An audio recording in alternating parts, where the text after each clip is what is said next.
is going into the Ant-Man advisory. Spooky. All right. Welcome back to Absolutely the Best Podcast, a work in progress. I'm Zach, and with me, as always, is my good friend George.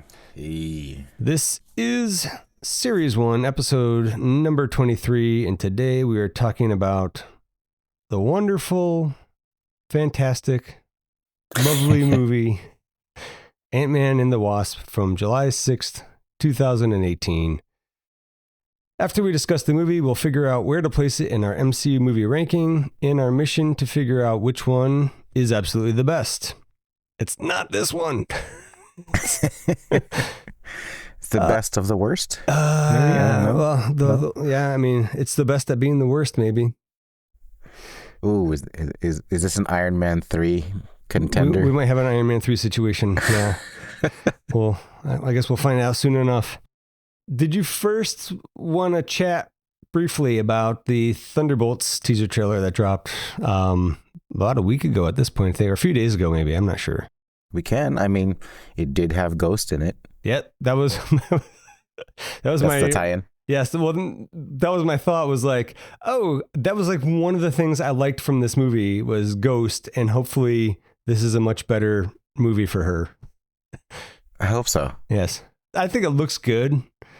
So I really hope it is good. And I really, really like that it seems to be featuring Yelena quite a bit.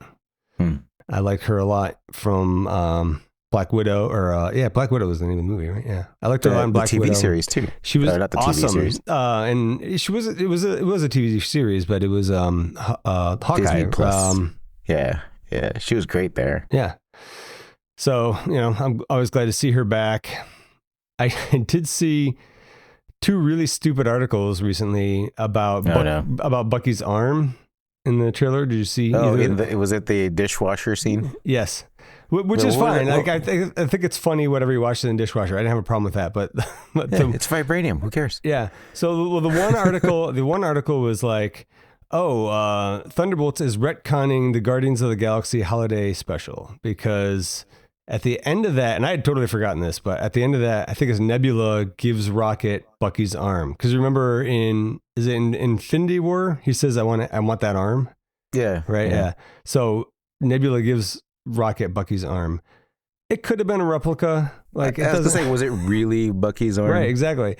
And I mean, also, I don't know how much canon means in a Christmas special or holiday special, right? But was it the silver arm or the black arm? I don't remember.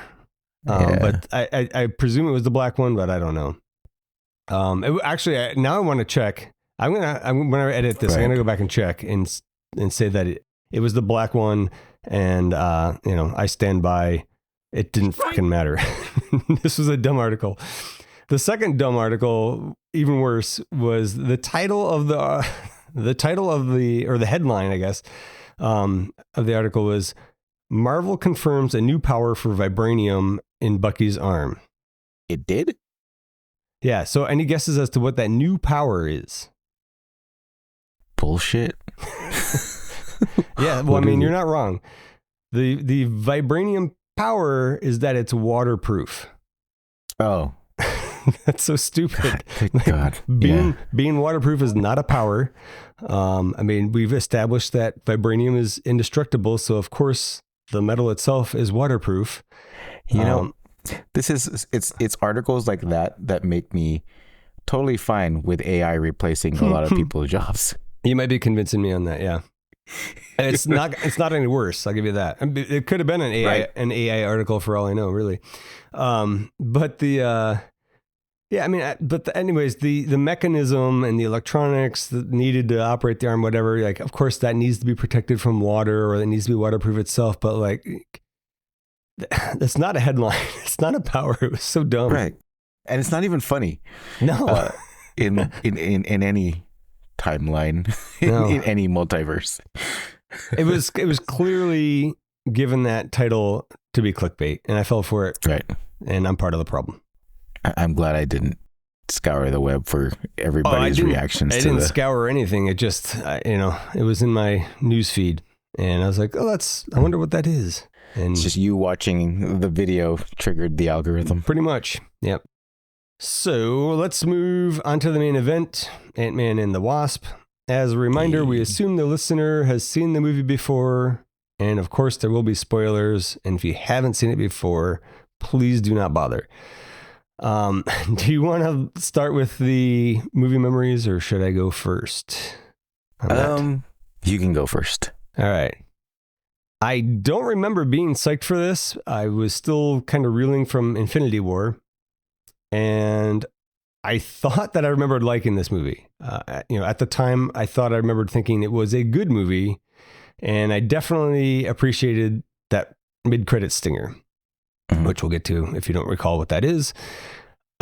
This one does not hold up for me at all.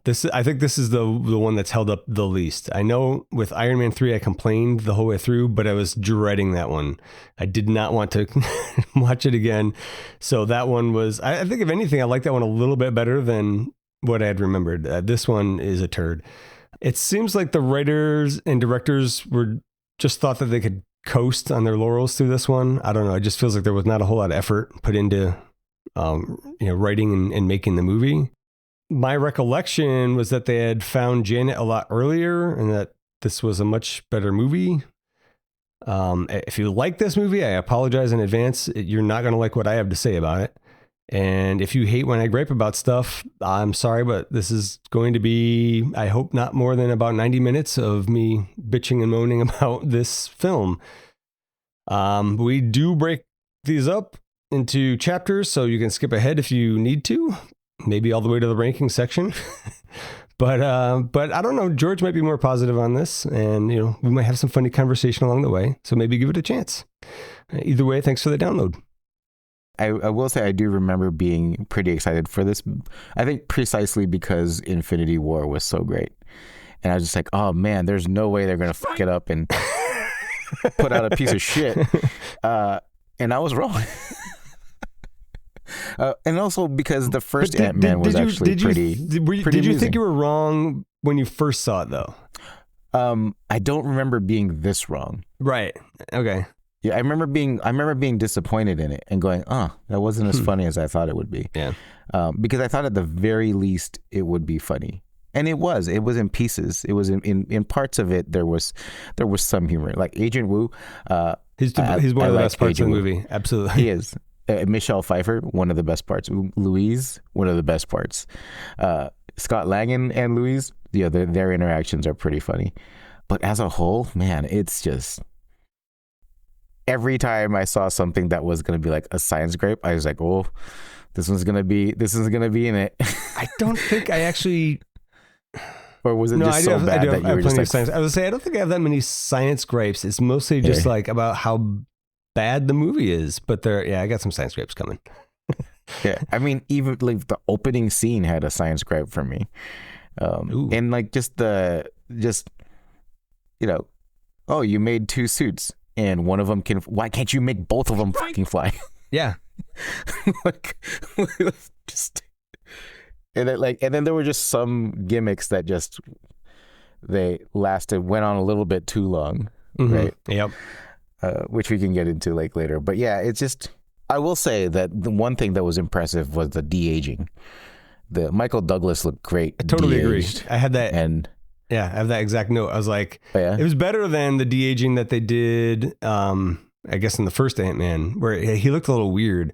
But yeah, him and Michelle Pfeiffer, they both looked great at the beginning. Yeah, I agree. Yeah, they look better than, what do you call it? Samuel L. Jackson being de-aged for Miss Marvel. Miss Marvel or Captain Marvel? Or Captain Marvel. Yeah. Captain Marvel, my bad. Yeah, well, that's coming up. That is coming up. Yeah. I don't really remember where that lands for me, but we'll get there. I just started it today, actually, and so far, I'm having the same reactions that I remember having to it. I won't say whether that's good or bad, but I'm not that far into it either. Anyways, okay. So well, let's just get rolling with this and get it over with. Yeah, let's get going. The people who made this movie, Ant-Man and the Wasp, is the 20th movie in the MCU series. It was written by Chris McKenna, Eric Summers, Paul Rudd, Andrew Barrer, and Gabriel Ferrari. Now, other than Paul Rudd, this is a totally different writing team than the first movie. So I guess Edgar Wright really deserves a lot of credit for the first draft on that first one. Or the whatever draft they worked off of. Barrer and Ferrari seem to be a team as well. I'm not familiar with anything else that they've done, but this is by far their highest rated film. And this is kind of a highly rated film, which was surprising. It was. Yeah, we'll get to that in the end. But they seem to be the primary writers on this. And then Summers and McKenna, they wrote for the MCU Spider-Man movies. So I don't know why this is not better. They are listed as contributing, quote unquote. So, maybe it's not really their fault. Maybe they didn't do much of the heavy lifting. Just like Ant-Man 1, we have the same director. It's Peyton Reed.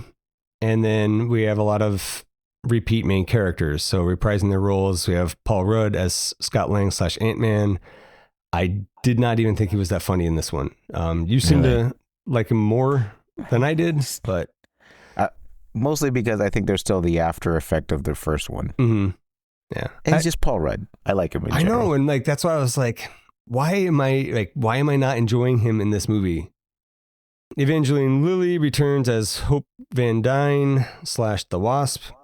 I didn't even realize that she has her mother's last name until now. Which I like. I approve of that. That was actually the plan if we had a girl. Not you and me and my wife. I remember this conversation. We had a girl, we were going to give her my wife's last name. But anyways, that's besides the point. So Hope might be the one main character, super main or recurring, I guess, character that didn't annoy me in this. Pretty much everybody else did. Michael Douglas comes back as Hank Pym, and he's just basically a cranky old man in this one. I didn't enjoy him. Michael Pena as Luis. He's fine, I guess. Just not that funny in this one, I didn't think. T.I. Harris and David Dastmalchian return as Dave and Kurt, respectively. They are barely in this movie. Yeah. Abby Ryder Forston returns as Cassie. That's Scott's daughter. She's fine in this. She's not in it a whole lot. And then Judy Greer and Bobby Cannavale as Maggie Lang, which is Scott's ex, and Jim Paxton, which is her new fella. I don't know if they're married or what. Yeah. I don't have anything bad to say about them, but they're barely in this movie and kind of don't even really need to be. Yeah, they're very effusive over Scott Lang in this movie. I don't know what that means. Just they're much more. I think they're much more affectionate, I guess is what I mean. Okay. With Scott Lang versus how they were yes. not as buddy with him in the first movie. Yeah. I had a little Shaun of the Dead moment there. Like, what does that mean? Yes. Then we have some new characters. Hannah John Kamen as Ava Starr / Ghost. The actress was in some things I don't even remember her being in. She was in The Force Awakens, Tomb Raider. I'm not sure which one. She was? Apparently, according to Wikipedia. Force Awakens. Huh. I don't remember any of those. Yeah. I'm not sure which Tomb Raider. I'm assuming it's the one with Alicia Vikander, but I'm not positive. And she was in Ready Player One. And then she's going to be Ghost in Thunderbolts. So I'm down with that. She's fine in this with what she was given, I think. Yeah. We have Walton Goggins as Sonny Birch. He's sort of a secondary antagonist here. I really like Walton Goggins, and I think he did the best he could here, but it's still not that good. He's great in the Amazon series Fallout. Oh, I haven't seen that. It's a good one. I'll give it an episode and see. Randall Park as Jimmy Woo. Woo is an FBI agent and Lang's parole officer. I don't know if that's how that works. Do FBI agents do parole officer work? I'm not sure. He does in this movie. I really like Randall Park. I first saw him in Fresh Off the Boat, and he ends up as this character in WandaVision, which I liked him in that too. And he's one of the only people in this movie that made me laugh a little. So most of the stuff not even the stuff that he was saying, but the way that he says it is just funny to me. Like a randomness with Randall Park was that I always joke with so that he's one of my good friends because I actually knew him a little bit down in LA because we went to the same CrossFit gym. That's funny. And then And then I would when I was still single, I would ask him to hook me up with friends if he had any single friends. But no, he's such a nice guy. Yeah, Such he a nice seems guy. like it. He seems like it. Yeah. That's funny. I didn't know that you had met him. We have Michelle Pfeiffer as Janet Van Dyne. This is Hank's wife / Hope's mother. She's also kind of barely in this. She shows up at the end. Like I said, I thought she was in it a lot more. Lawrence Fishburne, who is awesome, is in this as Bill Foster. That's a former colleague of Hank's. And I love that guy, man. He's great. He's okay in this, but it kind of feels like a bit of a paycheck for him. Yeah. There's no Morpheus moments or anything. So let's get to the main discussion. So we have a flashback to some year when Hope was a kid. Janet and Hank are off to do that mission that Janet doesn't come back from, and she doesn't come back. She's lost to the quantum realm. And then when it's present day, after Scott Lang went to the quantum realm and came back, Hank thinks that Janet may still be alive in there. And he also thinks that it's possible to bring her back. So as you mentioned before, the de-aging on Michael Douglas and Michelle Pfeiffer in that flashback was really good. Yeah. But then I was immediately like, get wrecked movie with the shrinking between the molecules. It's the same gripes I had from the end of the first Ant-Man. So, if you want to hear that, go listen to that episode. But I was immediately put off by this movie on this watch by this point. Yeah. Well, this was like, as soon as I saw, hey, she had wings. Why didn't he just put wings on his? And then I thought the science gripe I had was that I was going to run by you was at that size, how would you even be able to fly close to like a rocket taking off? Oh, yeah. Wouldn't that just be like near impossible for like an insect to get that close? It's a missile, right? Yeah, those come out pretty fast. I was thinking like if it was a rocket, it's going pretty slow at first. Maybe you could get on it, but I think a missile goes pretty fast, pretty immediately. Yeah. So that's a good one. I didn't pick up on that. Good job. I'm proud of you. Thanks. Then we are catching up with Scott Lang. He's under house arrest. He's got a security business called XCon with Luis, Dave, and Kurt. Kind of a clever name for XCon. Yep. The FBI is still looking for Hank Pym and Hope Van Dyne, and Scott is not to have any contact with them or else, I don't know, I guess there's dire legal consequences. They didn't get into it too much. I like the scene because that's that first scene with Scott and his daughter, because it was a very daddy-daughter type of thing. Mm-hmm. So I think those were the ones that I liked because it was very, I think they were trying to lay the groundwork for like Endgame when he's like trying to fight his way back to get back with his kid and stuff. Yeah. Okay. Yeah. That elevates it a bit for me. I kind of, my thought on the whole pretending to break in somewhere with Cassie was that, I know it's supposed to be cute and everything, but I just kind of wanted to get on with the movie. But it was one of those, it's longer than it needed to be. Yeah. I appreciated that there was some consistency here, at least. Scott is under house arrest because of the events in Civil War, which was also mentioned in Infinity War. It wasn't clear to me at first why the FBI was after Hank and Hope, but then it turns out, or I guess they explain it later, that the ant suit that Scott used in Civil War is their technology. So they violated the Accords too, which I don't know. I mean, sure, it's Hank's technology for sure, but I mean, how much is Hope really involved? Right. I did like Agent Wu's explanation. Your daddy went to go paint on walls with Captain America in Germany. Yes, I love that. That might be the highlight of the movie for me. That line was great. I had that in my notes too. That's a good one. Why can't you just leave my daddy alone? Oh, Cassie. This must all seem like a bunch of confusing grown-up stuff to you, huh? Well, think of it this way. Your school has rules, right? Like, you can't draw on the walls. Well, your daddy went to Germany and drew on the walls with Captain America. and that was a violation of Article 16, Paragraph 3 of the Sokovia Accords.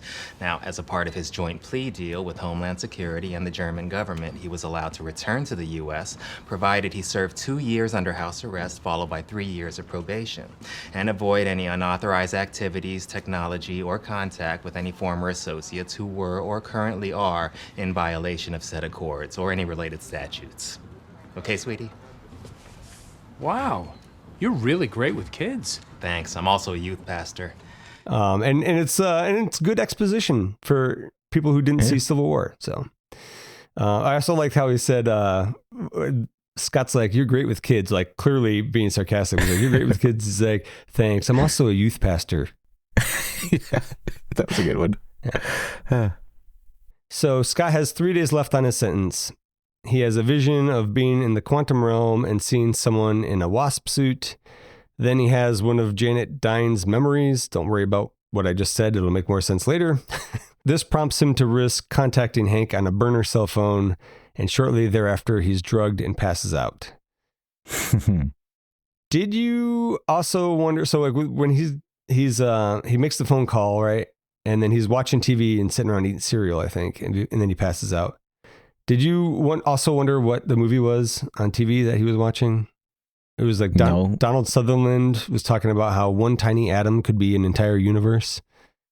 Oh, no, You know, I didn't. I think I was stuck in is that how quantum entanglement even works?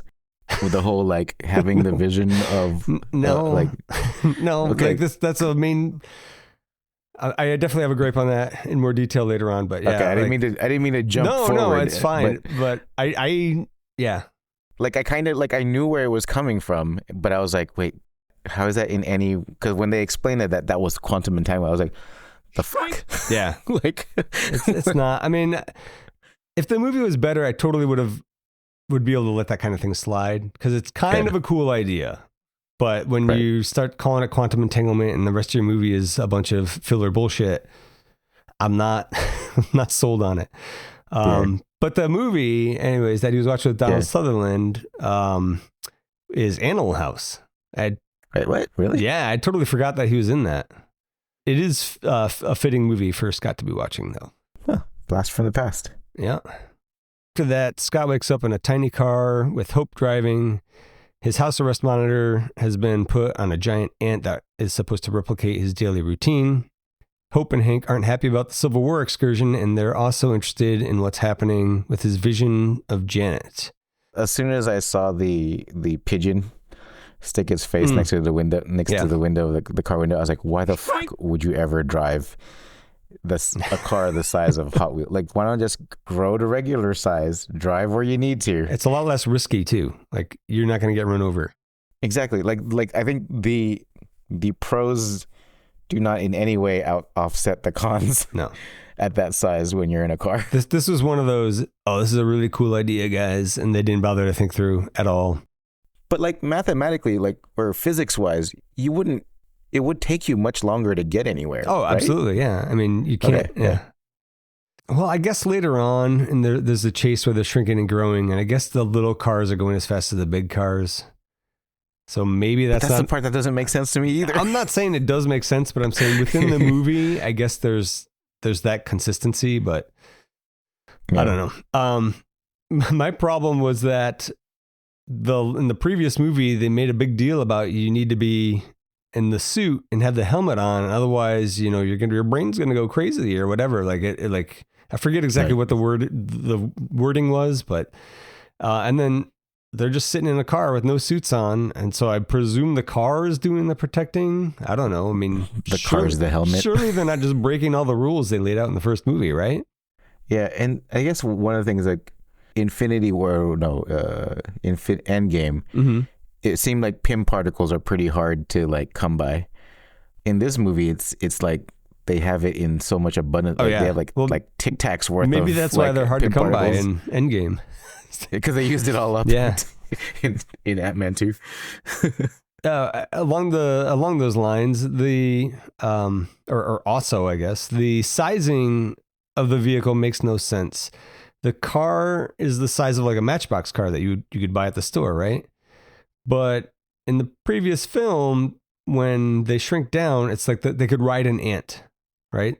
Right. So it's like way smaller than what the car is. So they kind of maybe have resolved that later on, but I still don't like it. Is it just like a regulator thing inside of the car itself next to the control mechanism? Yeah, I don't know. I mean, I wish that they would just be like, we could make it whatever size we want, because they kind of seem to do that, right? But then that's not, and I guess I'll probably repeat this later because it's in my notes later, but the whole thing is about quantum. Like a quantum is a discrete size or a discrete amount of something. And so it comes from quantum numbers in chemistry.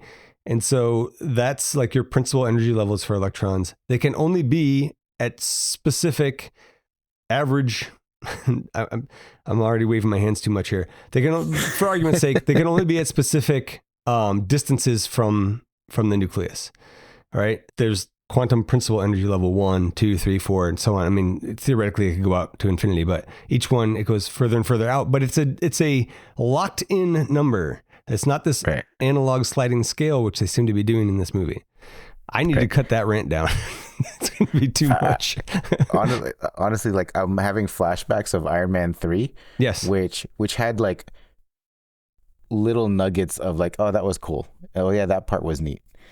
I don't know that we're having those moments with this movie. We're not. I have a very similar comment later too. Oh, really? Yeah. Well, I guess I'm not too surprised. That's why we're doing the show, right? Yeah. So Hope brings Scott to Hank's new lab, where they're building a quantum tunnel.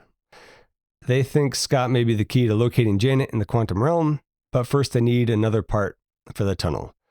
So calling the device a quantum tunnel, I kind of thought was clever, but it's still dumb.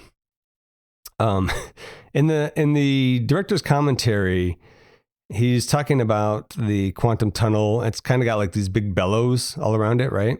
Mm-hmm. Yeah. And he was very proud to say that the bellows were all practical when it's not in motion, but when it's in motion, it's all digital. So I'm like, why did you bother building the practical one then? Right.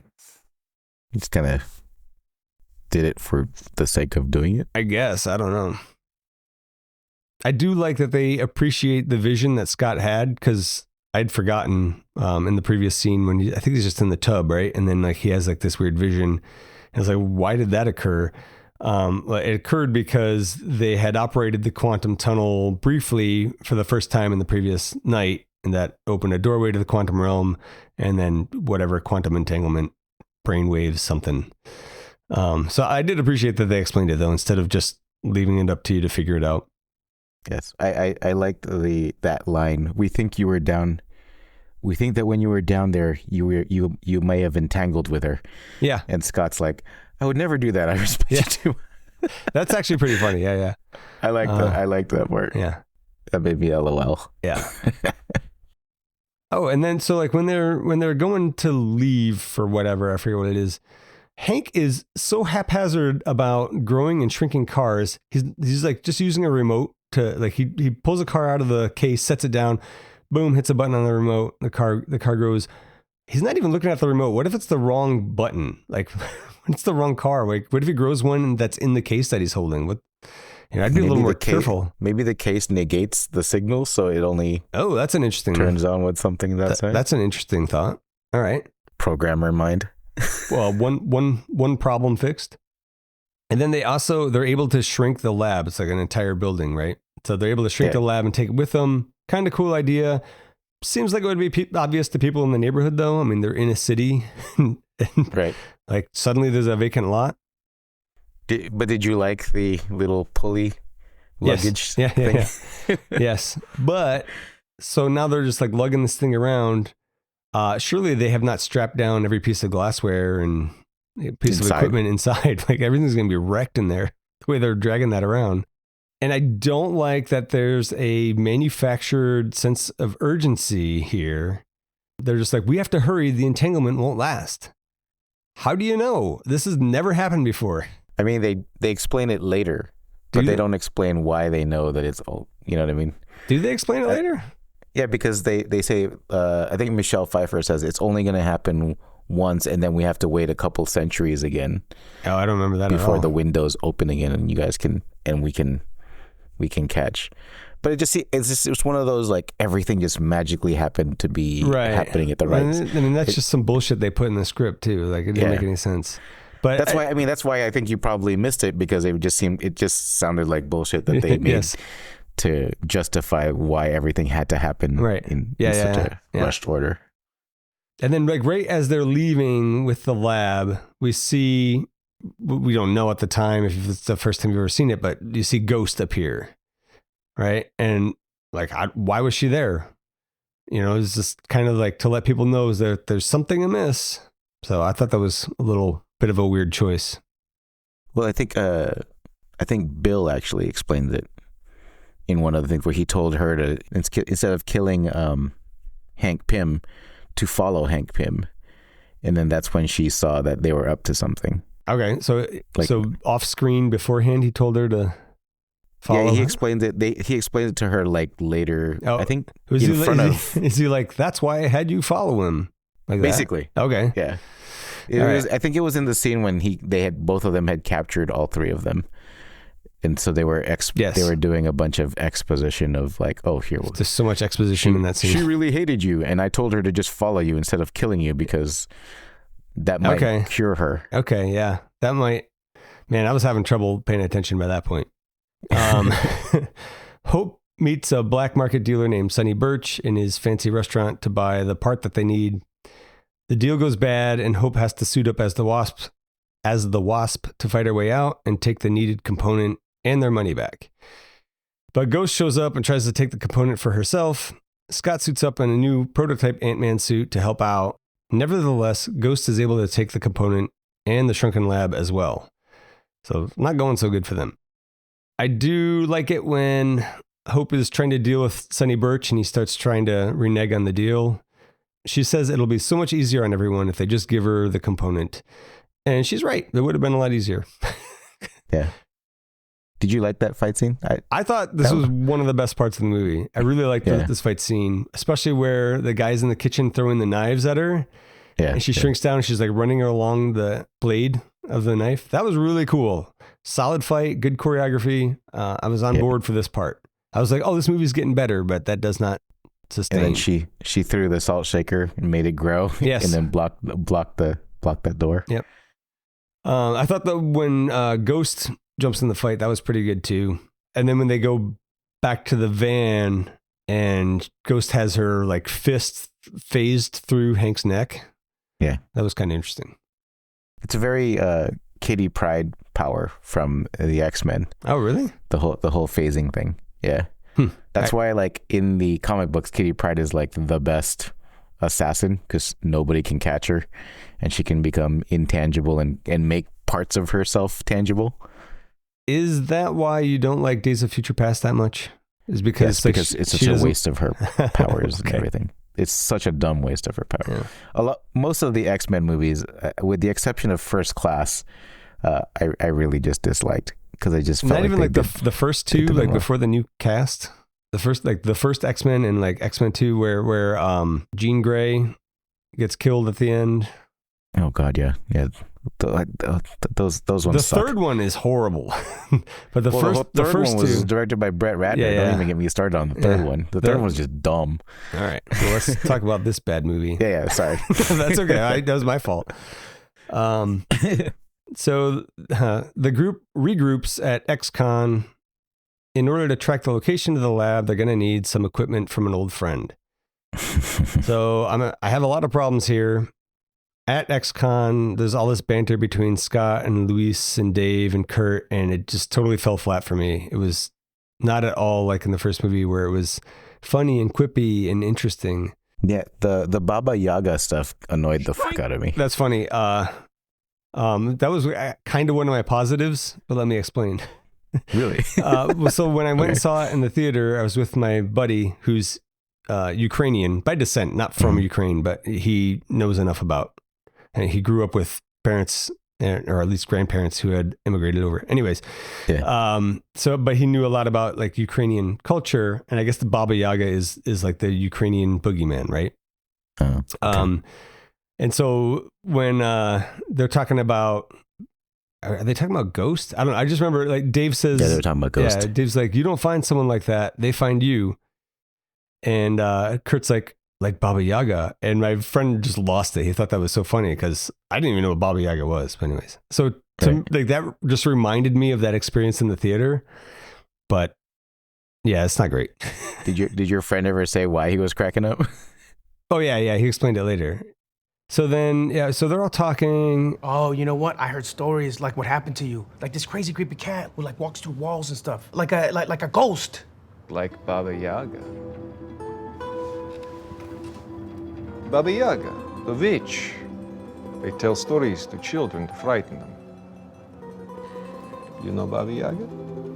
They didn't even recap what happened with Ghost. Luis is like, I heard stories about what happened to you. Like, it just fucking happened. How did you hear anything?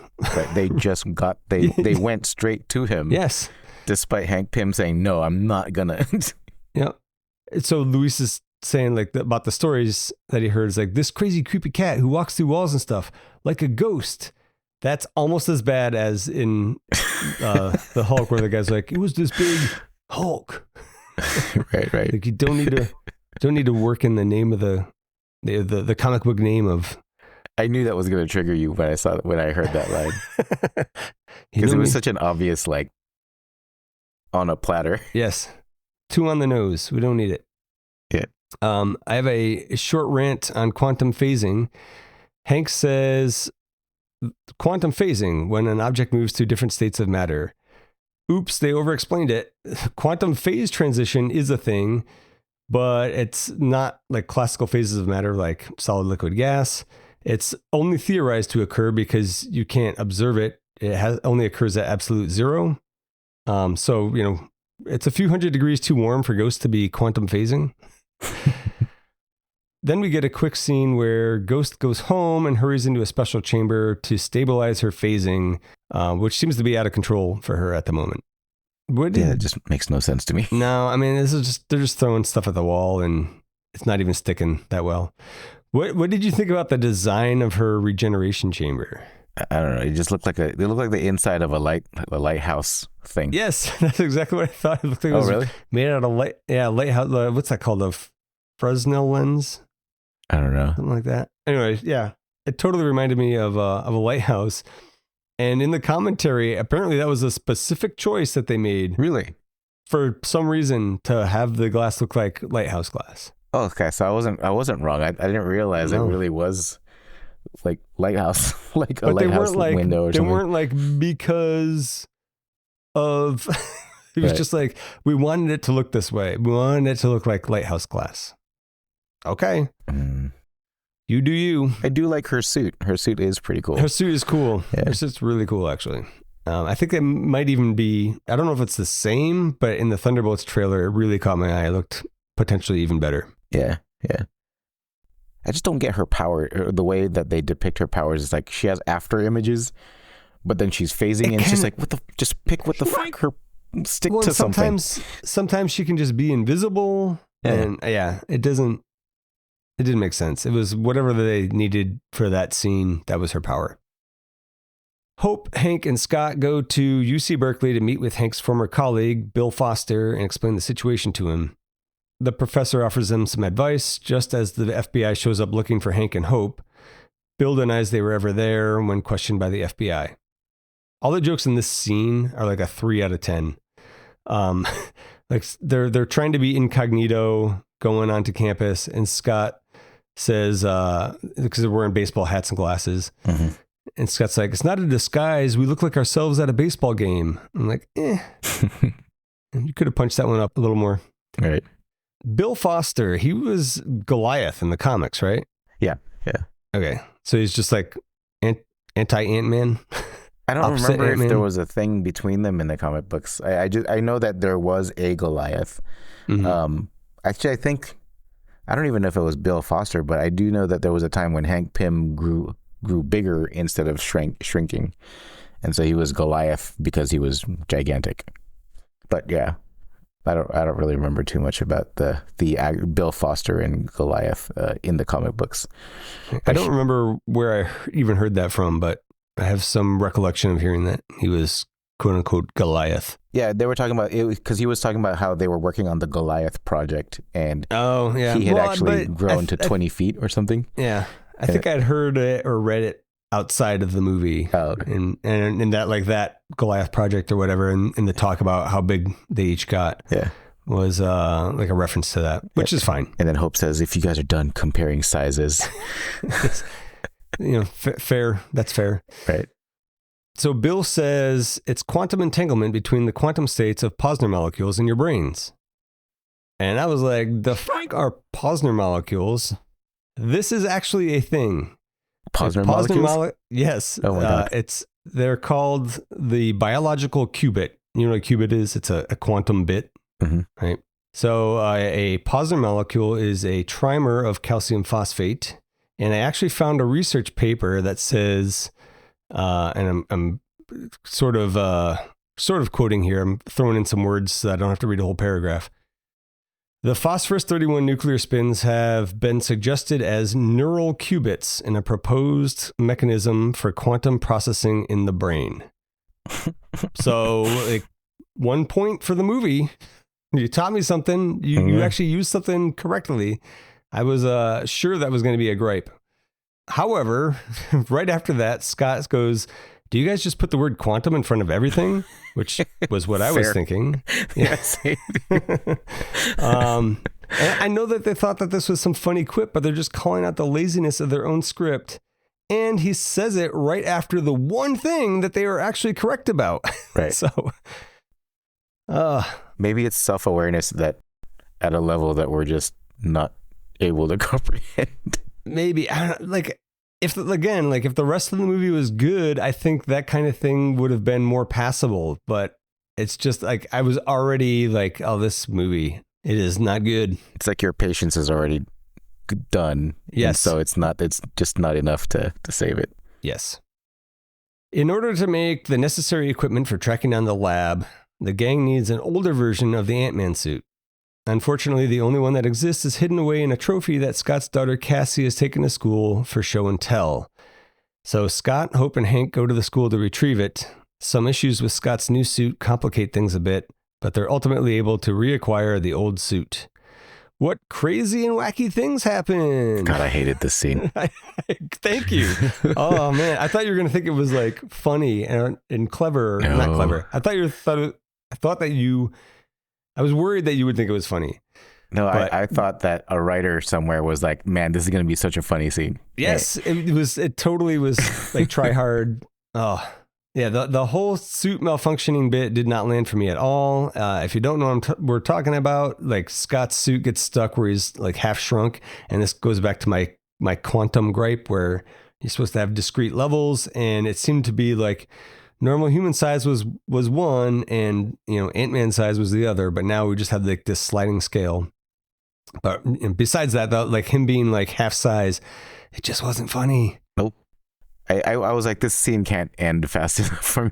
No, it went on so long too. Yeah. And this, I promise you, this is related. Have you ever played Link's Awakening or pretty much any Zelda game, but that one comes to mind? I have played an old, like way, way long time ago. Yeah. So specifically in Link's Awakening, I think it's the worst. And I like Zelda games, so. But there's always some trading sequence. It's like trade the ribbon to the old lady for some dog food and trade that to a crocodile for some bananas. So you can bribe some monkeys to build a bridge and so on and so forth for like dozens or more steps to get what you actually need. That's this movie.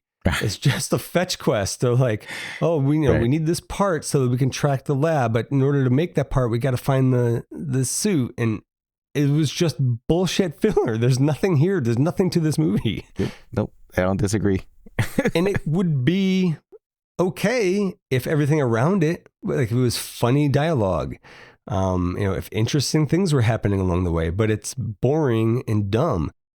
You could kind of make the same argument for Infinity War. It's like, well, it's just, Thanos just needs to get the next stone, and then he needs to get the next stone, and he needs to get the next stone.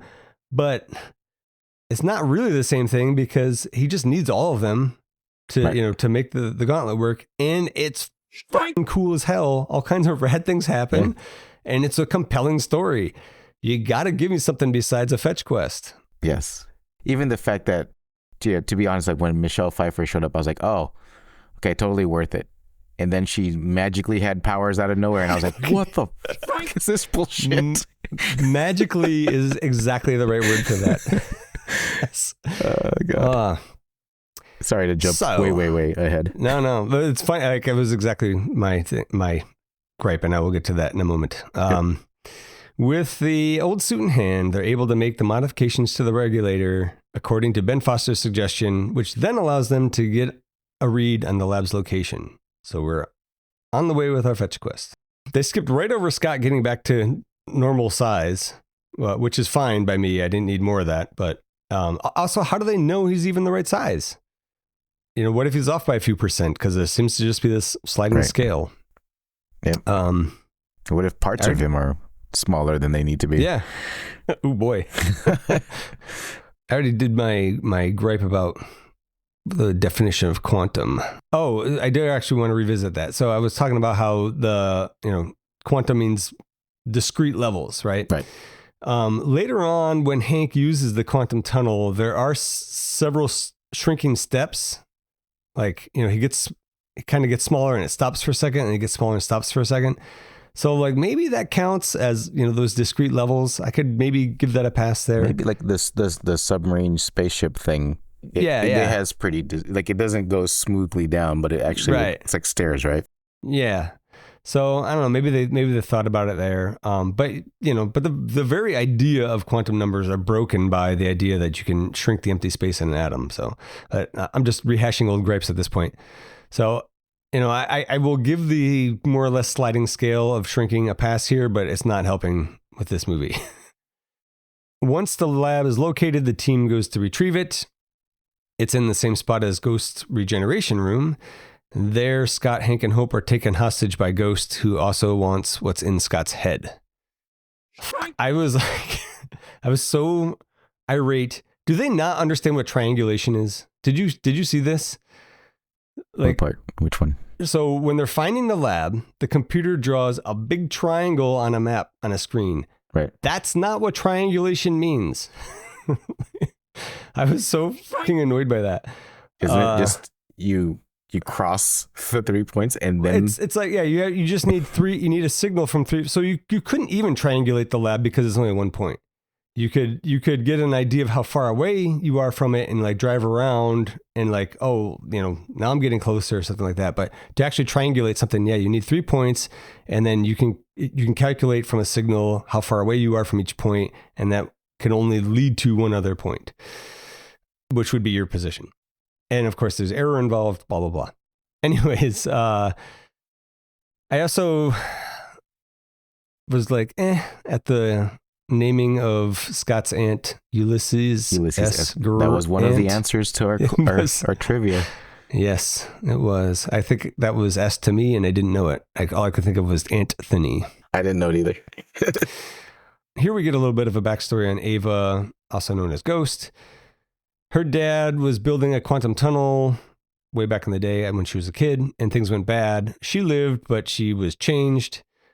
S.H.I.E.L.D. built her a suit, and she was an operative for them. Bill Foster was at S.H.I.E.L.D., and now he's been trying to help Ava.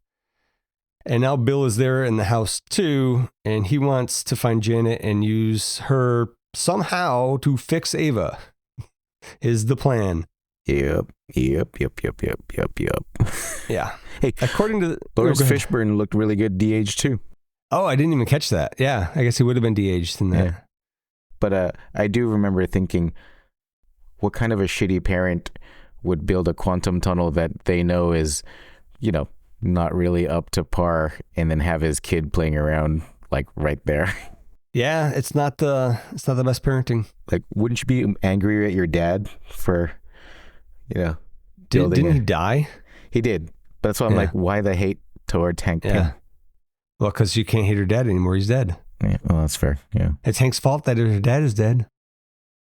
According to the backstory, Ava's father was able to build this quantum tunnel, right? So in the next scene, Hank says that her dad stole his plans, but why did it take him decades to get around to actually building one then?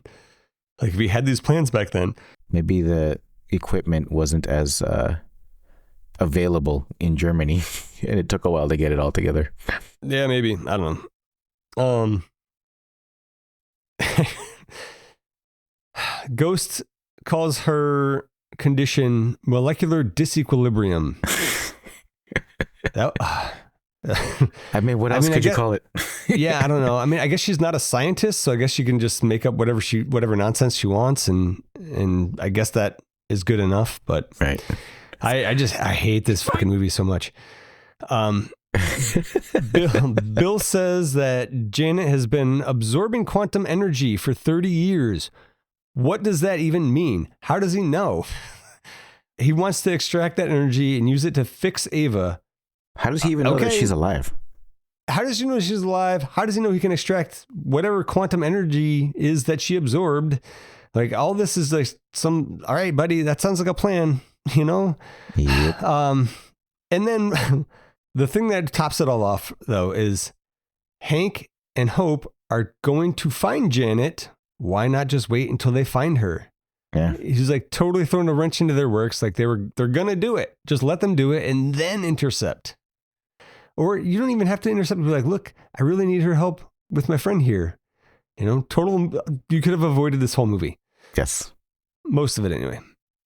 Like 98% of it. Yes. With some help from some of Hank's giant ants, our heroes are able to escape with the lab in hand. Bill tells Ava she only has a couple of weeks to live, and he warns her not to endanger Scott's family or he won't help her anymore. Ava says she has other methods.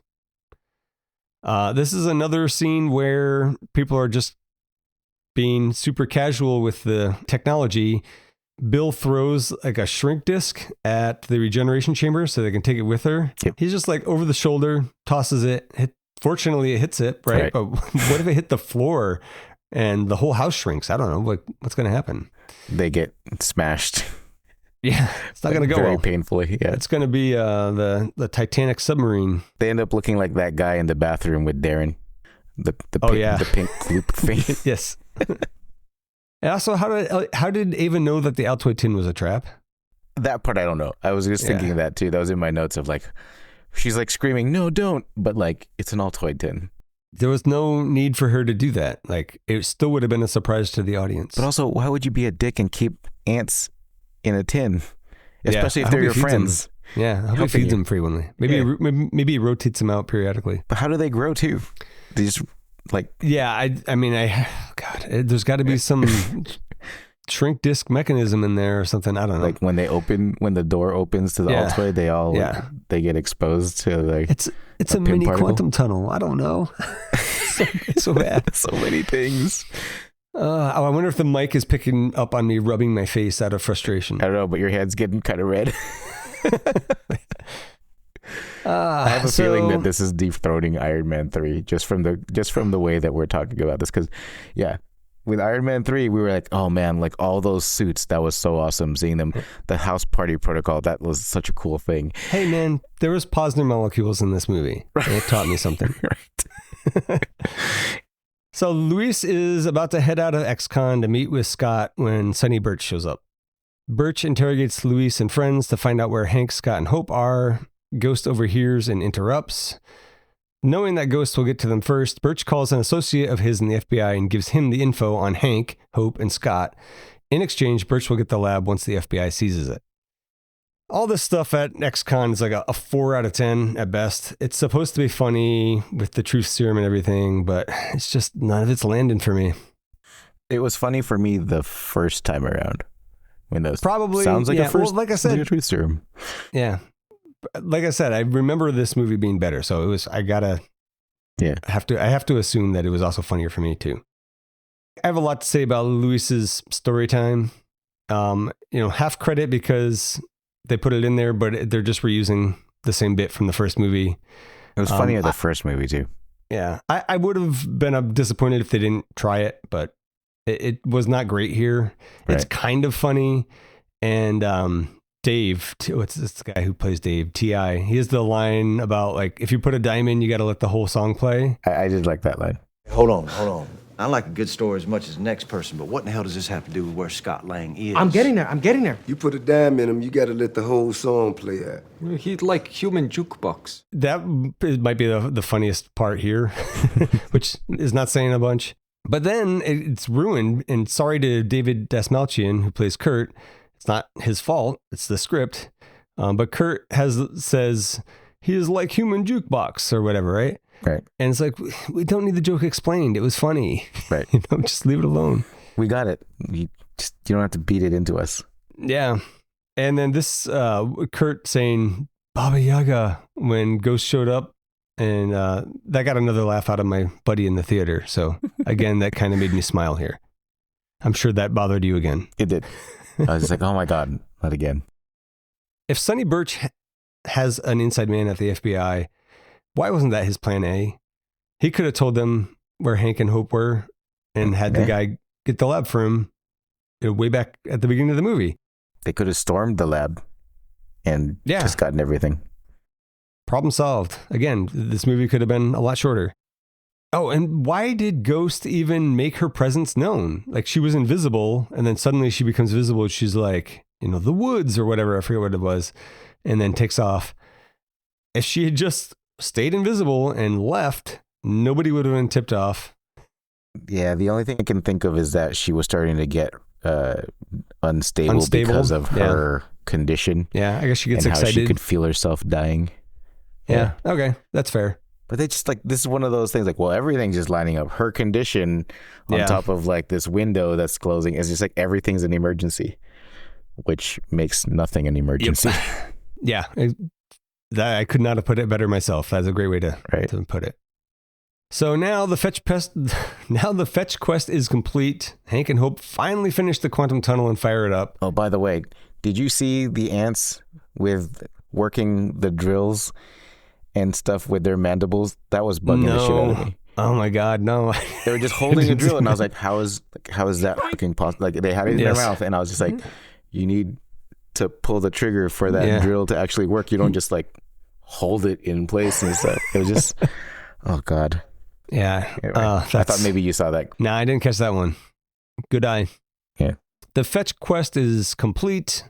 Hank and Hope finally finish the quantum tunnel and fire it up. Scott channels Janet, who helps them determine her location in the quantum realm. I feel bad for Paul Rudd having to do this goofy shtick of pretending to be Janet. This it was like so cringeworthy to watch. Hi, Peanut. Yeah, it was really good. So Janet somehow knows how to program the computer to fix the algorithm after being isolated in the quantum realm for 30 years.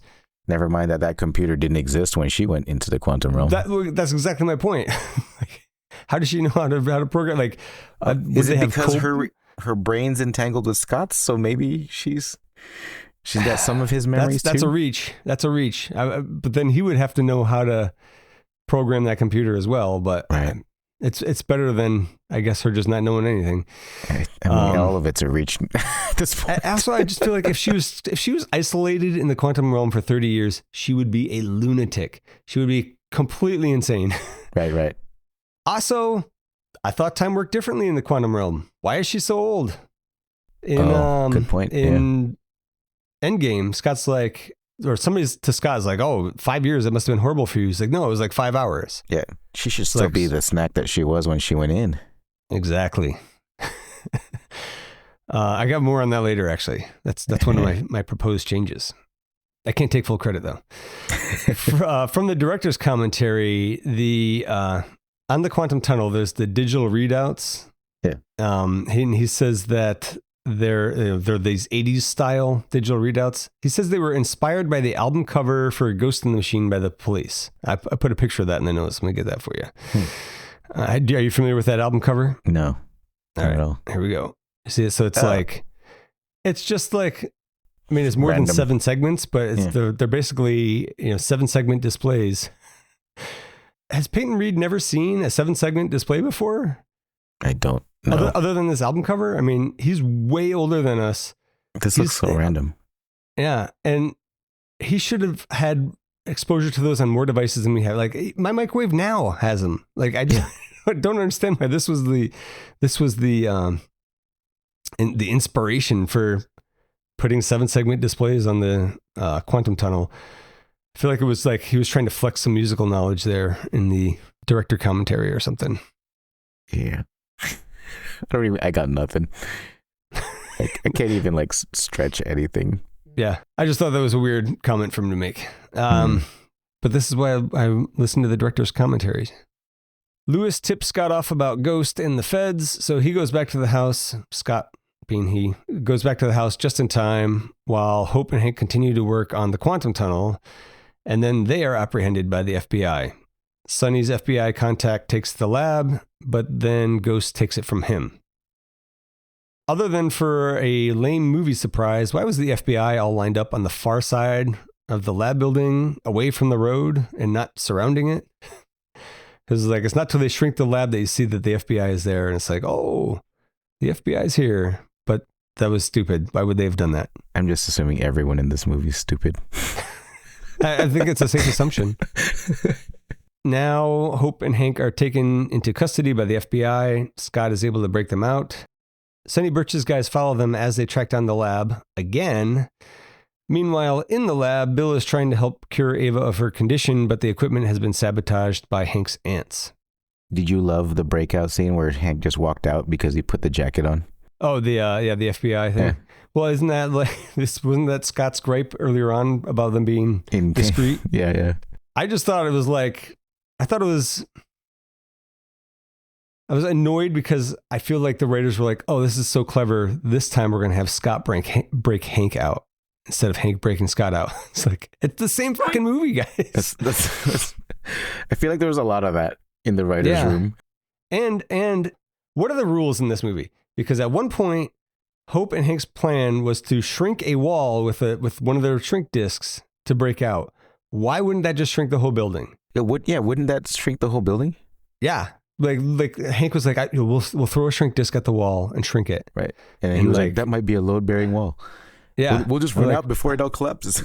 Yes. Okay. So yes, it might be a load-bearing wall, but also you might, kill everyone. You might shrink the whole building and kill everyone inside, including us. Right. So there's no thought put into this script. Ava and Bill have been distracted by the ants, so Hank is able to get in the lab and don his old Ant-Man suit to enter the quantum realm.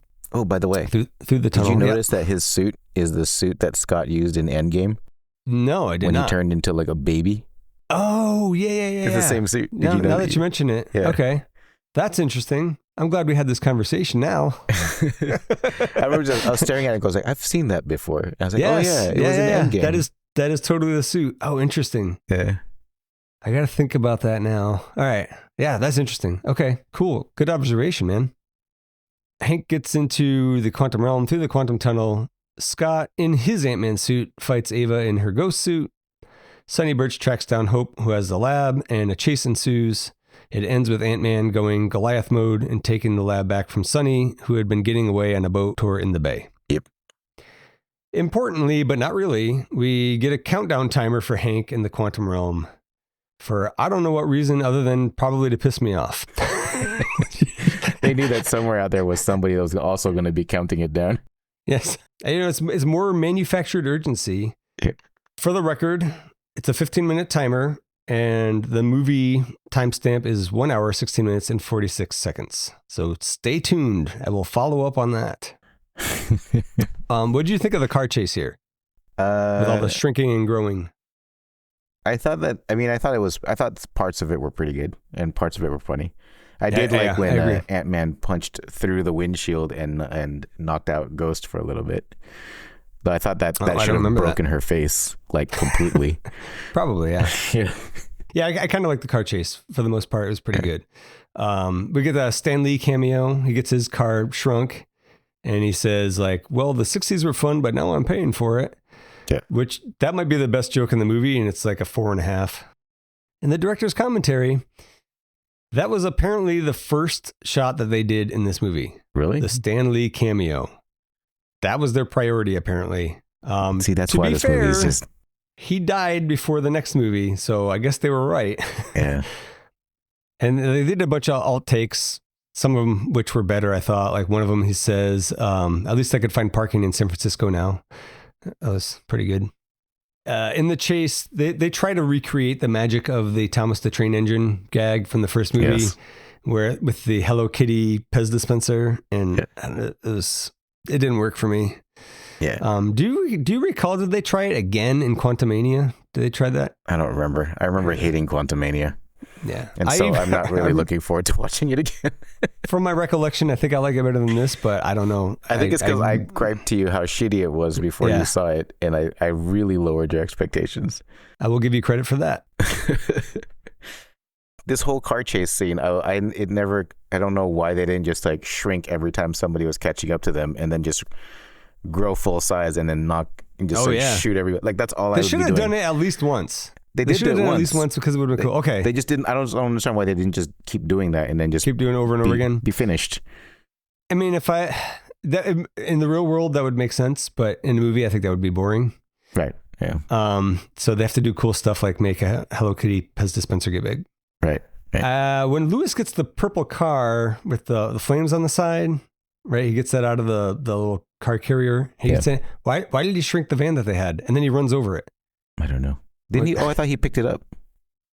Did he? I'll have to check again. Because I thought he picked it up. Scooped it up when he was driving by. Oh, maybe. It looked like he ran it over. I'll check. Okay. So for editing purposes, George was right. So I'll sort that out later. I did really like the part where it's like such a minor detail, but it's the kind of minor detail that matters to me. Ghost is getting into that flatbed truck and she puts the lab in through the window, but then she just phases in through the door. Yeah. That was cool. Yeah. I like that. And Hope has a pretty cool move where she swings through the open window of a car and kicks some dude in the face. Yeah, I like that. That was it. I saw that move and I also like that one. But that's why I'm like, just give Scott wings also. Yes. Like all of this would be over. Like he would have been able to fly back to his apartment, and you don't have to worry about like running through the city. Yep. Yeah. Yeah.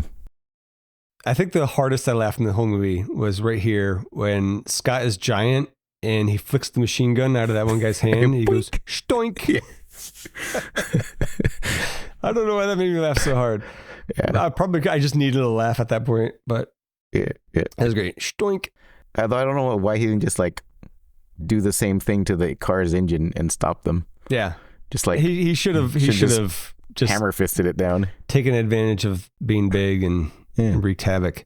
But he actually ended up growing even bigger, right, when he was in the bay? I think so, yeah. Yeah. Which is why he gets all lightheaded and stuff. Yeah. While the chase was going on, Hank was looking for Janet in the quantum realm. He loses the signal, but Janet is able to find him, and they piece out of there pretty damn quick. Oh, I have a question for you on this. So do tardigrades exist on that plane, or did they just throw them in there because they look cool and it was something to add urgency? I have like a paragraph on tardigrades that I crossed out. Oh, okay. Because I was curious. I was genuinely curious because I was like, what the fuck are these things doing here? I crossed it out instead of deleting it because I was like, if George brings it up. So, yeah. So the tardigrades are just kind of flying around, which is dumb. The tardigrade's about 0.5 millimeter long. Right. The quantum realm seems like it's several orders of magnitude smaller than an atom. That's what I thought. Right. And an atom's 0.1 nanometers or 1/10 of a millionth of a millimeter. So at first I was like, well, maybe it's supposed to be like the sun and it's really far away, right? But no, because it's coming right for him. Right. Right. But then I started thinking about it some more. I don't know if my gripe here applies because he wasn't done shrinking. So I went back and I checked to look at what he's shrinking past. And at like the hour 20-ish mark, it seems like he's the size of viruses that are around him, right? Really? That's 20 to 200 nanometers or more in size. And bacterium, they're 2 to 3 micrometers in size. A tardigrade is 500 micrometers. So, I mean, the relative scale still seems way off, but it's not nearly as bad as what I was originally thinking. Oh, okay. You know, and I don't know, they might not be viruses, they could be bacteria, or they could be particles or something. But so I had all this that I was looking into. I was like, man, I am just going way into the deep end on this, and he's not even done shrinking. So I was like, I'm just gonna let it slide. But since you brought it up, Yeah. Well, because I was just like, okay, is it just convenient threat placement of like something? That's exactly what it was. That's exactly what it was. Yeah. There was nothing more than that. They're like, oh, tardigrades, that's a small thing. Right. Let's put that in there. And it could look scary up close. Yep. But George, it's time for a timer update. Oh, yeah. There's 10 minutes and 31 seconds left at the 1 hour, 21 minute and 13 second mark. That's dead on. Oh, wow. It is absolutely accurate. Then at 5 minutes and 40 seconds, then when there's 5 minutes and 40 seconds left on the timer, it's at the 1 hour, 24 minutes and 52 second mark. It's off by about a minute and 20 seconds, but it's like too low. So that could just be from editing. Right. So I'll allow that. And then the big test came. There's 11 seconds left at 1 hour, 29 minutes, 50 seconds. That's pretty close. You know, it should be more like 30 seconds. But again, editing, you know. It's not Guardians of the Galaxy too bad, is what you're saying. It certainly is not. It did not do the crime of, you know, saying 11 seconds and then 2 minutes later it's down to 5 seconds. Right. So it hit zero a little bit too early, but again, better than too late. And in the director's commentary, he says that the chase scene, that this whole quantum realm part is intercut with. So we get a little bit of chase scene, get a little bit of in the quantum realm, right? So there's a lot of intercutting between the two. He says that the chase scene was much longer, but they trimmed it down, which would totally explain the missing time on the timer there. So I give this countdown a B+, which is much higher than I'd give the rest of the movie as a whole. But they're not in the quantum realm yet, so that's not why that's why the time hasn't skewed yet. God damn it, George! I was all on board with this timer. It reminded me that time does not behave, except in this movie it does, but it's not supposed to, according to Endgame. Right. Sorry. Okay. Well, anyways, that doesn't matter. Clarify here. No, that's totally valid. Now I have some more complaining to do. Something else here that I picked up from the director's commentary. I think I talked about it before, where Hank's ship pauses for a bit as it's shrinking. It's kind of like these different stages, right? Yeah. At one of them, it stops and it's mostly black. Like the background's mostly black. And Peyton Reed refers to this as the quantum void. And he says that this is as far as Scott made it in the first Ant-Man movie. Then Hank hits a button. He goes even further. The in-movie theory being that if you can go far enough, you will reach the quantum realm. So he says Scott was in the quantum void. Hank is going to the quantum realm. But if Scott's regulator was busted in the first movie and he was shrinking forever, quote unquote, why did he stop at the void? Right. Also, how the fuck did Scott make any kind of contact with Janet if he never reached the quantum realm where Janet is? Oh, right. If he was in the void, he wasn't anywhere near close enough to entangle with her. Yep. So, you know, while we're ruining previously established canon, we've totally done away with the need for helmets when you shrink down, because when they're in the quantum realm, Janet doesn't have a helmet on, and I think Hank takes his off, right? Yep. Also, what did Janet eat and drink for 30 years? How did she breathe? I mean, she was absorbing quantum energy for 30 years, and I stand corrected. That was nourishing her and giving her all the vitamins you need, and also dyeing your hair perfectly white. You know, you would be an excellent scriptwriter for the Ant-Man series. And then I would just throw everything out the window and be like, are you guys fucking serious? Don't listen to me. I still maintain that needing to breathe when shrunk down is the best reason to need the suit, instead of like that lame reason that they had, like it protects your brain or whatever in the first one. Okay. Moving on. This is dethroning Iron Man 3, just so you know. For me, it's already a done deal. Okay, well, we'll see if we need to play Trivial Pursuit Poker for it. I think there's going to be a healthy buffer between this and Iron Man 3.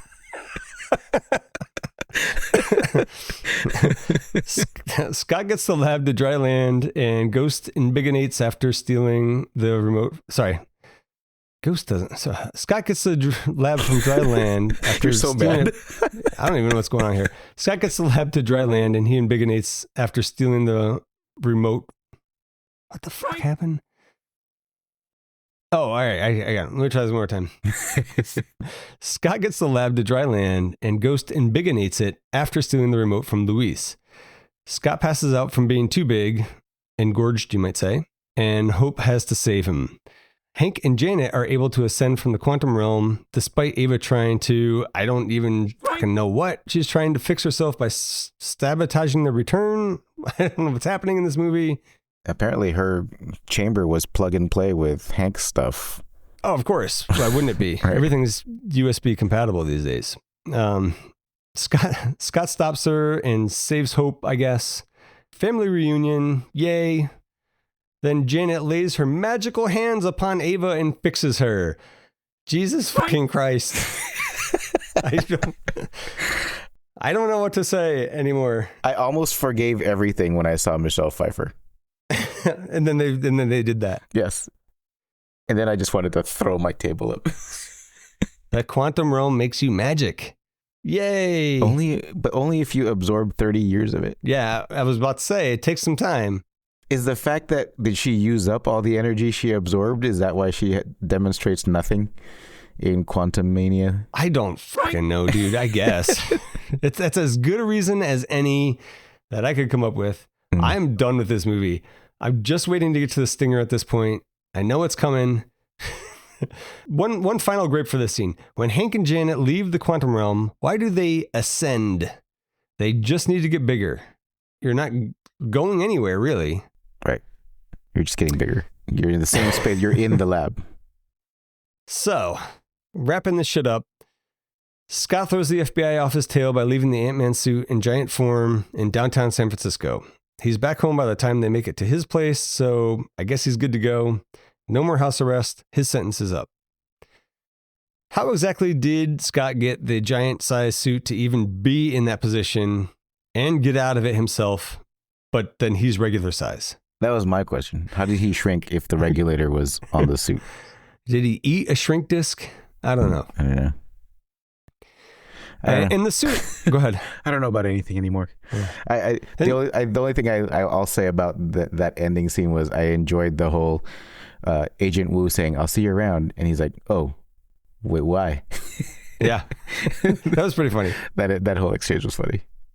I'm going to back up to that suit for a second, though. It just magically stands there just long enough for the FBI to show up and see it before it collapses. And then it shrinks. Well, on top of that, nobody saw Scott a few doors down. Right, yeah. Running in the opposite direction. You know, it's that kind of bullshit I find personally offensive. Sorry, did you have more on the end, basically? Quote unquote, the end? Nothing worth bringing up, except I like the dioramas in the credits. Yes. Those are really cool. So, yeah. So wait, before we get to that, that is actually one of my highlights. Before we get to that, though, in the end, when the FBI shows up at Scott's house, he's just banging away on the E-drum kit, pretending like he doesn't know what's going on. Yep. In the director's commentary at that part, Peyton Reed talks a lot about making sure that the drumming was accurate. He's a drummer, and he hates it when things don't match up in the drumming in movies. And I'm like, buddy, please do that for everything in your movies. Right. Drumming isn't the only thing that matters. There's hardly any drumming in most movies. Guess what? You're also a director. Yes. So in an attempt to end on a positive note, I will say the mini drive-in at the end was kind of cute, where they're in the shrunken down car. They're watching a movie on the laptop. So it looks like a drive-in. That was okay. And as you said, I like the models for the end credits. That was actually pretty cool. Yeah. I forget. I think they said something about it in the commentary that they wanted to use it for something, or maybe they were using it to storyboard and they thought it looked cool. I forget. It was something like that. Oh, that's a cool way to storyboard stuff. Yeah. Yeah. So we got a couple of stingers. Is the mid-credit stinger where Scott goes into the quantum realm to harvest quantum healing particles. Yes. Hank, Janet, and Hope are supposed to bring him out after a certain amount of time, but they get wiped out by the Thanos snap. Was the healing particles for Ava? So let me say the positive part first. Okay. I still get goosebumps watching the scene, like when they disintegrate. Like Scott's like, "Where are you guys?" And it cuts back to them outside, and they're gone. And I was like, I was not expecting that. So that was really cool. That's what I remember most about seeing it in the theater, and I think that's why I thought it was a good movie. I was like, oh, they're tying it in, right? Right. But yeah, so Jesus Christ. Okay, so they're like the healing particles, like somebody has the line. Oh, I think Scott says like, I've got the healing particles secured for our new ghost friend. Oh, right. Yeah. First of all, the biggest eyeball roll I can muster for quantum healing particles. Secondly, Ava was already healed. That's the part I didn't understand when they were getting it. You know, it's like, it's not like there's a bunch of people, who are crippled by this affliction. She was the only one. Right. And there was a line that Janet had. She says, "Don't get sucked into a time vortex. We won't be able to save you." Oh, I saw that. I heard that one. I'm desperately grasping onto this statement to explain why Janet aged normally in the quantum realm, but Scott says that 5 years was like 5 hours in Endgame. Either way, I'm going to give it to Endgame, of course. Not to mention if it is the time dilation thing, how does Scott communicate with Hank, Hope, and Janet in real time if his time is moving more slowly for him? So again, I hope it's the what was it, the time vortex. Maybe shortly after the scene, he gets sucked into one, and that's why 5 years feels like 5 hours. But they never explain it. They never do. They never explain it in Quantumania. None of his memories from Janet have Kang in them. So that's true. That's a great point. Anyways, the post-credit stinger, we have the big ant that was wearing Scott's ankle monitor to mimic his daily routine. It's now playing Scott's drum set. Somehow it can hold on to drumsticks, or is it just hitting it with its hands? Maybe that's okay. I can't remember. It's playing Scott's drum set while a TV shows an emergency broadcast signal in the background. Didn't really need that post-credit stinger. We see Ant-Man and the Wasp will return, ... question mark. Good call on the question mark. I like that. That's the end of that piece of shit. Right. George, do you have any changes that you would have liked to have seen? Oh, to change the whole thing. That's basically what I wrote. I rewrote the whole fucking script. That is essentially my number one bullet point there. I feel like I remember when this actually. I'm starting to remember when this movie came out. All the articles made such a big deal about like the Wasp getting her own headline as like Ant-Man and the Wasp. And the Wasp, yeah. And I was like, you guys should be fucking paying attention to is making a pretty good movie that wasn't such a hot piece of garbage. I mean, she was some of the better parts of the movie. She was. So I guess she there's totally that. was. But I just like the movie as a whole was just so painful. Yeah. The second, like, not even the first time around, but the second time around for sure, you're just like, wait, how the fuck did this not piss me off the first time? Yes. Yes. I did think that Ghost's suit was pretty cool, but like all her abilities were confusing as shit. There's another note I have where she's fighting with Bill because Bill's like, I won't let you hurt them because she's a great scientist. And then she just manhandles him and throws him across the lab. And that, like, where does her power also make her extra strong? Like, I was just like, where'd that power come from? Like, yeah. He's way bigger than she is, you know? Yeah, he's a big dude. So her abilities are all over the place. And then like her motivation for stuff just seems like, oh, like, my dad, you like, why are you mad at Hank? Your dad's the one that fucked up his plans and then built an exploding quantum tunnel. I'm going to turn your own argument around on you. Maybe her physical instability is making her mentally unstable as well. That's true. But then she's not listening to Bill, who like took care of her this whole time. And he's like, no, like we should keep her alive because she can probably help you. And oh yeah, go figure, magic fingers stuck in her head totally fixed her. There's just so much shit, man. It's bad. It's so much promise, especially after Infinity War. It ruined my high from watching Infinity War again. You know what I mean? So yeah. So I had a very similar first point. I said that so much of this movie seems like a first draft.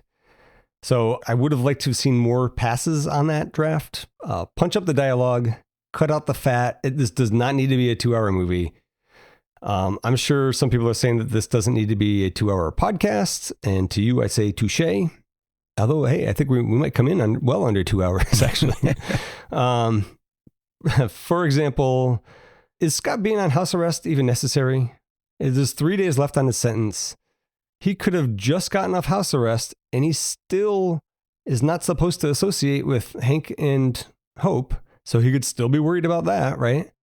And what if you cut out all that fetch quest filler in the middle where they need the part, but they can't, and they need the part to find the lab, but they need the suit to get the part and all that bullshit. If you cut that out, you could have spent more time on Ghost's backstory instead of just doing an exposition dump in that one scene. I think that would have been more interesting. Yep. I like the character so far from what little we've seen of her. Here's a fix. I don't know if you're going to like this one. I think you'll go along with it. Apparently, so this is what I was saying. This is only half my idea. It's not even really my idea. Apparently, Michael Douglas wanted his wife, Catherine Zeta-Jones, to play Janet Van Dyne. I think that would have worked, especially because we are supposed to have time dilation in the quantum realm. So Janet was gone 30 years, but if 5 years is 5 hours in Endgame, she'd still be pretty young. She'd be, a day. It'd be a day for her, right? Yeah. So anyways, I think that would have worked. I think she would have been great in it. Well, I don't know. She has black hair like Hope does. Yeah. So I think that would have worked well. It would have solved several problems for me. It doesn't fix the time issue in the stinger, but they could have fixed that as well. It would just not make it real-time communication. Maybe it was a timed excursion or something. All that could have been fixed easily. Well, I don't know about easily. It's recasting a role, but it might, this is a weird thought. It might have been interesting to put this movie before Infinity War and slightly tweak the stinger maybe. So maybe you don't see them disappearing. I think it still would work. Like you just see the ash falling and you're like, what the fuck is that? And then it gets explained to you later when you see Infinity War. I'm not positive on that. I don't think it would have helped this movie all that much. I guess it would have happened after Black Panther. That was exactly my point. My whole argument for putting it before Infinity War is like, it won't look so shitty, but it's still going to look pretty shitty coming after Black Panther. Yep. So. Yeah. Yeah. I forget. My notes also have like just the Pym particle usage. It's just like, we grow them everywhere. Yeah. It's like tomatoes. I have like a billion Pym particles, so everything's shrinking and growing and shrinking. And there's like zero consequences to the shrinking and growing. Even though in the first movie it was all about the consequences of the shrinking and growing that we had to be careful about, but not in this movie. They threw everything out the window in this movie. Like nothing that previously established mattered anymore. Yep. Like the growing ants out of the Altoids, that still bugs the shit out of me. Yeah. It should have bothered me more. So let's move on to ranking. All right, this is easy. Right. Well, let me give a little detail here. Rotten Tomatoes, it's 87% with the critics, with an average score of 7 out of 10. Wow, that's stupid critics. Okay, do you think that's bad? Infinity War was 85% with the critics. Wait, what? It's lower. Yeah. The average score is higher, 7.6 versus 7.0. Did they fire all the other critics? I don't know. I mean, it shouldn't even be close, though. It's Ant-Man and The Wasp is 79% with the audience, with an average rating of 4 out of 5. Also seems rather high to me. Recapping our list, I'm going to start from the bottom for reasons. At number 19, we have Iron Man 3. I think we can stop there. I actually have a few listed here. Well, for fun. Number 18 is Thor 2. Number 17, Iron Man 2. Number 16, Doctor Strange. Number 15, the first Ant-Man. It is absolutely, we already know where it's going, but it's for sure, it's not above the first Ant-Man. Okay. For sure. This movie's half an idea joylessly stretched into a feature-length film. If you took out all that unnecessary filler bullshit, you'd be left with about 45 minutes of a D+ movie. I would say that the sequel is completely unnecessary, but that mid-credits stinger is kind of critical to Endgame. Even though the quantum realm time dilation doesn't appear to be consistent between the movies. I'll say a couple of positive things. The top scenes for me. The kitchen fight and I guess the car chase. The shtoink. The end credits with the different models, that was cool. And, the very end of the mid-credits stinger. Do you want to jump in with, I have a lot more to say here, but do you want to jump in with like your top scenes or anything else you want to say before we get to the actual placement? I think those are pretty much my favorite scenes too, and Michelle Pfeiffer showing up. I was just really surprised by I think I knew that Michelle Pfeiffer was going to be the Wasp, but it was still like nice because I feel like she hadn't been around in a long time, so seeing her again was pretty awesome. She's never done a lot, has she? Huh? She hasn't done like a lot. Like she's very well known. She's very famous, and she's mostly in good movies. I just remember having the biggest crush on her when I was younger. No, I mean I totally get that, but like you know, I the only other thing I can remember is she's Catwoman in Batman Returns, and she's in that not really very good movie with Harrison Ford, What Lies Beneath, or something like that. Or I didn't think I watched that. It's not that good. Yeah. And the Fabulous Baker Boys, which I never watched, but I know she's in it, I think. Okay. Anyways, so sorry, continue. No, I think that's it. That was it. I think those scenes pretty much did it for me. Agent Wu. Okay. Woo. Like he was great too. Woo for Agent Wu is what I'm hearing. Yeah. Nice. I'm glad that he pops up in other places in WandaVision, yeah. So as far as placement, this was, you're going to fall out of your chair. Yeah. This was between Thor and Iron Man 2 for me. Really? When in my original ranking. Somewhere, so it's possible that it was better than the Avengers? I think I had Avengers higher than Iron Man 2 in my ranking. Oh, in your ranking, right? Yeah. But now I don't even know if it's better than Thor or Iron Man 3. I mean, it's not. Right. Thor 2 is boring and forgettable. Iron Man 3 is stupid and I hate it, but I felt like they were trying to do something at least. Yeah. It just didn't work for me. Iron Man 3 does have a few interesting lines and some funny dialogue and some new ideas and all those cool suits that you mentioned. Yep. I find Ant-Man and the Wasp to be more offensive to me than Iron Man 3. And that anyone involved with this movie thought that this collection of half-baked, phoned-in scenes would be a passable entry in the MCU at all, let alone after Infinity War, is insulting to me. It reeks of hubris. This is the bottom for me. It's dead last. I really did not think we would ever displace Iron Man 3, and yet here we are. And I assume from what you said earlier, you agree. Oh, man. How big is the chasm? You know how like Iron Man's 19 right now? I want to put a 20 and 21 and then put like something Ant-Man. I just feel like there needs to be a buffer and put Ant-Man 2 straight down in 22nd place. Knowing that everyone else is going to shift anyway. Infinity Place. I'm shocked, but this is a really, really bad movie. So I guess we're in agreement. We don't need to play. Go ahead. Did you have something else? I am shocked too. Because I think for whatever reason, I had Iron Man 3 as like dead last in all my list. But it's like, it's like how we were thinking like, oh, everything's in our top 5 until you actually have to stick to a top 5 list. Yeah. And something has to get bumped off, right? Here, it's just like, oh shit, no, this really fucking sucked. It's a bad movie. Yeah. So as part of trying to end on something more positive, let's do Infinity Saga Trivial Pursuit Poker just for fun. Let's read the questions and then we'll start the bidding after that. How big did you get? My record, 21 feet. Not bad. You? I don't. No, really, I'm curious. 65 feet. Whoa. Yeah.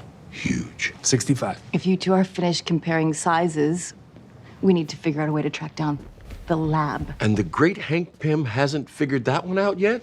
Strange. Okay, it's your turn to bid first. I only know 2 that I'm comfortable with. So you're bidding 2? Yeah. All right, I'm going to bid 3. All right. I don't think I have 4, but one of them, I'm not sure how they want to answer it exactly. So let me send you the answer. Cool. All right. To what month and day do Tony Stark and Steve Rogers travel to acquire the Tesseract and the Pym particles? Is Tony's date of birth an acceptable answer? No. Because that is not a month and day. May 13th. Oh, no. It was April 7th. Yeah, I was that close. What odd pearl of wisdom did Tony Stark tell Howard Stark he learned from his father? It's going to kill me when you tell me, because I think it's a good one, and I cannot remember it. I remember everything else about the scene. He's got like a thing. Doesn't he have a thing of sauerkraut because his wife's pregnant? She's having a craving, right? Mm-hmm. Yep. I don't know. It's a really great quote that I just remembered now from reading the quote. What is it? No amount of money ever bought a second of time. Yes. That's a phenomenal quote. It's I a love that. fucking awesome I got to quote, remember, right? I should tattoo that on my arm. That's fantastic advice. Cool. Man, that's a good one. What language did Thor take as an elective on Asgard? Groot. This would have been my third one if I knew it. Yeah. Yep, Groot. I wasn't sure that Groot was I knew Groot was a name with the character. I just didn't realize it I remember because I thought it was funny. I'd only ever picked up on that last time that we just watched Infinity War, that he took Groot as an elective on Asgard. Yeah. What item allows Thor to achieve flight? This is easy. It better be Mjolnir. It's his underwear. I'm just kidding. Yeah, it's Mjolnir. That's funny. What does Carol Danvers estimate is the range of the upgraded pager that she gives Nick Fury?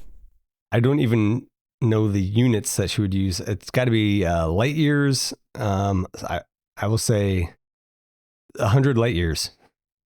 Wrong.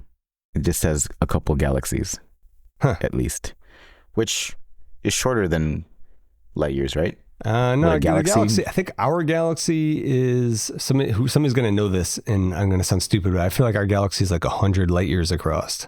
Oh, okay. I think it's pretty big. Oh, then you're way off. Yeah. Then you way overshot. What did I say? You said a couple of hundred. You said 100 light years. Okay, so it's one galaxy. Anyway, I was thinking. You're right. Yeah. Anyways, we're arguing over nothing. What's the last one? You know this last one. What power does Drax mistakenly think he has mastered by standing so incredibly still? Invisibility. Yes, you got it. Nice. So I win, and it doesn't matter. Your 3. I always win the ones that don't matter. Let's see. Well, I think we both just really amazingly just disliked this movie. Yeah, it's bad. So let's cleanse the palate, so to speak, with an email from Majors. We're still well under 2 hours. All right. This is from a while ago because we had recorded so much in advance. It was so much in advance that Majors emailed twice.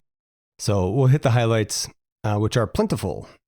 Majors says he still enjoys listening to our banter on the Marvel movies, and it's like being a fly on the wall when we get to the serious talking. My favorite part of his first email is that he really liked my sign off for Thor Ragnarok, where I said, tell a fella and tell a hella. Yeah. Because I don't think anybody even listens to that part, but I'm glad to know somebody's listening. And he asked if I just wing that or do I noodle on it for a while. In general, I try not to put too much effort into the sign-offs because I don't want them to sound too sweaty. That one came to me pretty quick, but I'll almost always prepare them in advance. I forgot one time, I think for Deadpool and Wolverine. And so I just defaulted to tell your mother, tell your friends, tell your grandma, tell your friend's grandma. I think that's it. Which I originally that was going to be the same every time. And I decided to change it on the second episode, and now I'm trying to stick with it. Yeah. In his second email, Major says that the bonus episode exemplifies our commitment to our passion project by maintaining a regular release schedule. I appreciate his appreciation. Regarding the bonus episode on the MCU TV shows, he says that he liked WandaVision a lot as well. And he also enjoyed Punisher and Loki. He said that with the Punisher, though, it's kind of a wash, rinse, repeat formula where Frank Castle is injured from a prior episode. He heals up, fights some bad guys, and then gets injured again. He's not wrong. And so because of this, he didn't realize that he skipped the penultimate episode. He skipped the penultimate, the second to last episode, and thought there was one more to go after the finale. But he still enjoyed it out of sequence. And he said in the email, that we might have convinced him to watch She-Hulk now. And I have since gotten an update via Discord, which everyone should get on. Get on our Discord, please. And George, you should be there more often.